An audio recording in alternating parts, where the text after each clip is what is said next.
Minahasa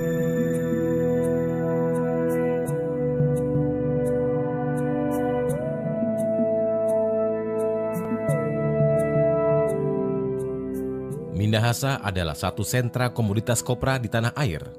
Pertengahan 1957, wilayah yang sekarang masuk Sulawesi Utara itu bisa mengirim hampir 49.000 ton kopra dalam perdagangan antar pulau dan luar negeri.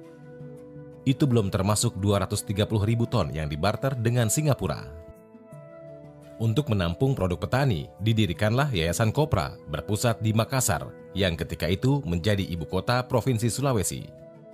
Pada awal 1950-an, yayasan ini dipindah ke Jakarta.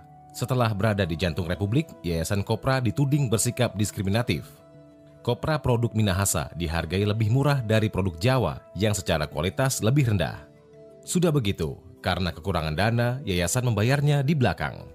Untuk menggerakkan pembangunan, Letkol Vence Sumual meminjam 100 juta rupiah dari Bank Indonesia.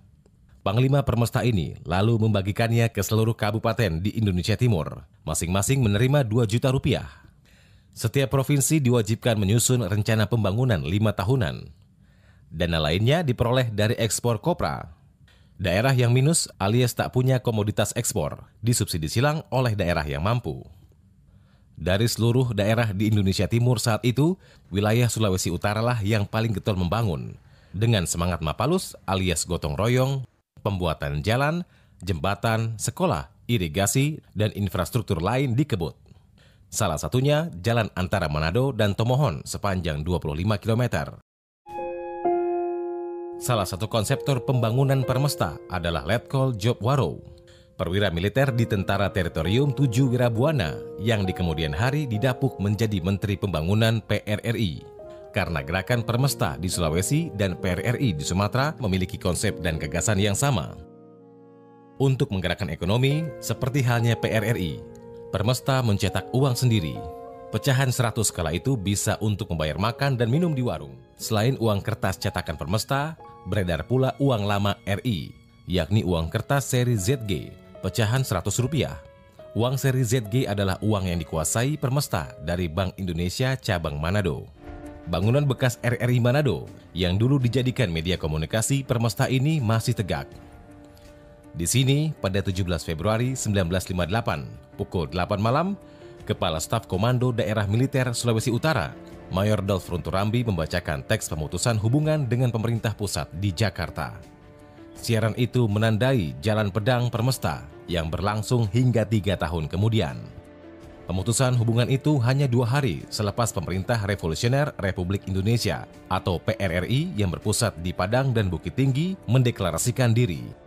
Kedua gerakan ini belakangan menyebut diri sebagai Republik Persatuan Indonesia atau RPI. Seperti kepada PRRI, pemerintah Jakarta di bawah Soekarno dan Nasution menanggapi Permesta dengan operasi militer berskala masif. Pasukan yang dikirim untuk menjinakkan Permesta antara lain pasukan Siliwangi dari Jawa Barat.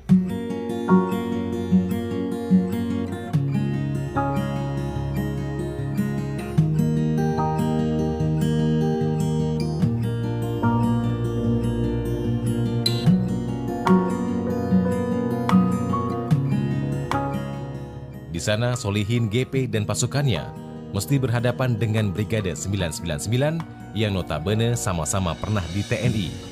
999 ini dipimpin oleh Yan Timbuleng.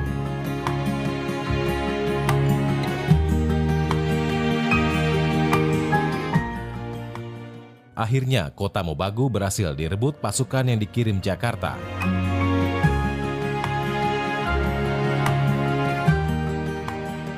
Di front line, pasukan Permesta tak mudah dipatahkan. Permesta punya angkatan udara yang tangguh, yang didukung persenjataan dari Taiwan dan Amerika yang khawatir Indonesia jatuh ke tangan pengaruh komunisme Uni Soviet dan Cina daratan. Salah satu bukti keterlibatan Amerika adalah saat pesawat pro Permesta ditembak jatuh. Pilotnya ternyata bernama Alan Lawrence Pope yang tak lain bekerja untuk CIA.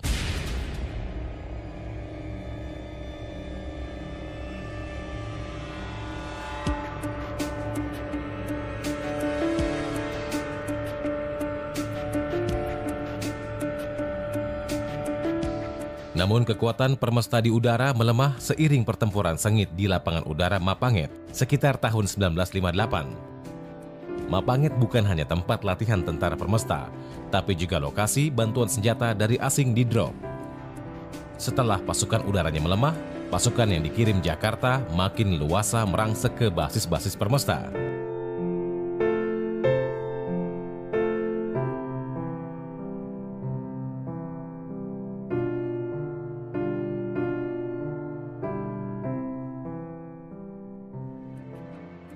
Juni 1958, 4.000 prajurit Angkatan Perang Republik Indonesia mendarat di Kema, pantai timur Minahasa.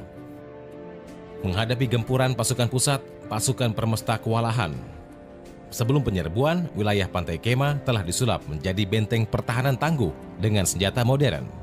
Tapi pasukan Vence Sumual akhirnya dipukul mundur. Saat kekuatan Permesta makin goyah itulah terjadi insiden di Istana Negara. Pada 9 Maret 1960, seorang pilot TNI Angkatan Udara, Daniel Maukar, menembaki Istana Negara dengan target mencelakai Soekarno. Skenario itu tak pernah dijalankan, hingga gerakan Permesta melempar handuk putih kepada Soekarno di Jakarta. Oktober 1961, di Desa Malenos, yang lokasinya tak jauh dari kota Menara ini. Di sini pada 4 April 1961 berlangsung pertemuan antara pihak Permesta dengan pasukan TNI yang dikirim pemerintah Jakarta. Secara simbolis, Panglima Komando Daerah Militer Sulawesi Utara DJ Somba mewakili pasukan Permesta menyerahkan surat pernyataan kembali ke Jalan Republik. Untuk memperingatinya, sebuah tugu dibangun di pinggir jalan utama desa. Inilah peristiwa yang mengawali turun gunungnya tokoh Permesta, dari Alex Kawilarang, DJ Somba, hingga Vence Sumual. Cikal bakal runtuhnya mental pasukan Permesta sudah tercium 3 tahun sebelumnya. Pada Agustus 1958, Mayor Mongdong, salah satu komandan Permesta, menyerahkan diri kepada tentara pusat. Di desa Rurukan inilah, Mayor Mongdong bersama 600 personil anggotanya dilucuti pasukan Brawijaya. Semua persenjataannya diserahkan. Penyerahan diri yang oleh kalangan tertentu disebut pengkhianatan Mondong ini membuat pertahanan Permesta di Tomohon jebol. Cerita Jalan Pedang Permesta berakhir di Woloan, sebuah desa yang berbatasan dengan kota Tomohon. Disebut-sebut saat itu terdapat 10.000 tentara Permesta keluar dari hutan. Mereka menyerah disaksikan utusan pusat seperti Wakil Menteri Pertahanan Maijen Hidayat dan Brigjen Ahmad Yani. Dari pihak Permesta ada Panglima Besarnya, Maijen Alex Kawilarang, Kepala Staf Angkatan Perang Permesta, Kolonel Dolfrun Turambi, hingga Panglima Kodam Sulawesi Utara, Kolonel DJ Somba. Hadir pula Atase Militer Kolonel George Benson dari Kedutaan Amerika di Jakarta. Setelah kasus pilot Alan Pope tersingkap, Amerika balik kanan menjadi lebih dekat dengan Soekarno karena melihat Angkatan Darat di Jakarta juga mulai berseteru dengan PKI. Sementara Vence Sumual dan 200-an anggotanya menjadi kelompok paling akhir dari Permesta yang keluar hutan dan menyerahkan diri. Permesta memilih menyerah karena dijanjikan amnesti dan abolisi oleh Soekarno. Tawaran yang sama diberikan kepada mereka yang tergabung dalam PRRI, DITI Daud Bereeh, hingga DITI Kahar Muzakar. Amnesti dan abolisi diberikan kepada mereka yang mau meletakkan senjata sebelum 5 Oktober 1961. Meski Sumual baru menyerah 20 hari selepas tenggat. Dari data Kodam Sulawesi Utara, lebih 27.000 orang kembali ke Jalan Republik. Belum lagi simpatisan Permesta dan keluarganya yang menetap di luar negeri. Sebetulnya Kawilarang sempat bertemu seterunya Nasution untuk menjamin karir dan kepangkatan bekas anggota Permesta. Namun ribuan pasukan Permesta yang dikirim ke Jawa dilucuti senjatanya dan dimasukkan kamp konsentrasi. Vence Sumual dikirim ke sel tahanan bersama tokoh-tokoh PRRI seperti Simbolon atau Syafruddin Prawiranegara. Sementara Kawilarang sendiri dipensiunkan dari dinas ketentaraan.